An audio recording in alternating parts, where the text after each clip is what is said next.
SK Gaming. Thank you very much, guys. SK Gaming coming out with a win here in their very first game. We talked a lot about picks and bans already. Then we dive into game, and it is the lane swap for SK. They can do exactly what they wanted to do straight off the bat. Yeah, Yuri Flash Wolves didn't prepare properly for this lane swap here. SK Gaming every single time was sent Forgiven and N-rated to just push the lane and take down that tower. If you don't react by either diving Freddy in the bottom lane, taking the bottom tower, or sending your support top lane to defend 2v2 and again delay your own tower dying, then you will fall behind. Yeah. What happened was Caitlyn was left on her own against Freddy on the Hecarim, so that was just an even lane. Nobody gained any advantage right there.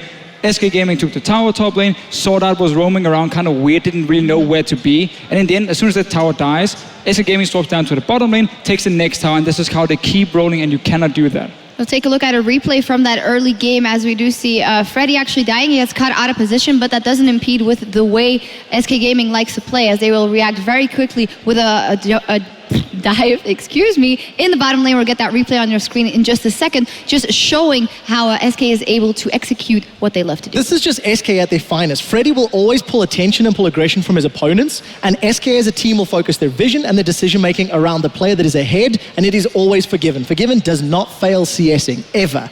He's consistently shown it. And if you look at the minimap, you can notice that Sven is already moving himself towards the bottom area of the map. Start rolling the clip out, and yes, Freddy will die, but at the end of it, SK are going to get the tower, going to get a kill, and it's just how SK like to play. They play around whoever is fed. If Forgiven was a little behind, there would have been support for Freddy in this position, but he wasn't. It was with Forgiven, and that's why they went that way. Yeah, and also just to highlight SK Gaming's mentality and their style, they don't care about kills. It doesn't matter. You can be 0-10 if you're SK Gaming. It's about taking down towers. It's all that matters. You get a global lead in that way, and that's also why you see them completely give up on Freddy's side of the map and say, we don't care if you die, Freddy. As long as you do something, just... Yeah. It's fine, whatever.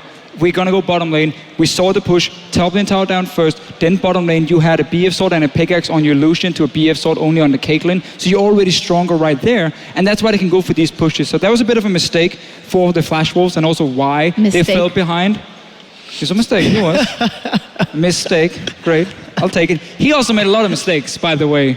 From Steak's side here. There was a lot of bad TPs with no rage on this Gnar. Speaking of teleports, one of the things that was really interesting was the fact that Freddy chose to not get home guard boots on Hecarim at any point in the game. Now, Hecarim is such a strong champion with the teleport home guard flanks, especially against a team comp with really fragile backlines such as Xerath, the Caitlyn, but he never upgraded. Now, what that tells me is that perhaps they're not as comfortable as they should be getting the deep wards, allowing Freddy to get these teleport flanks off. There were some fights where they were able to get some decent deep wards, but overall their style of fighting with the Hecarim was mostly just straight head on, go in and win the team fights in that sense. I think you're 100% right on that one.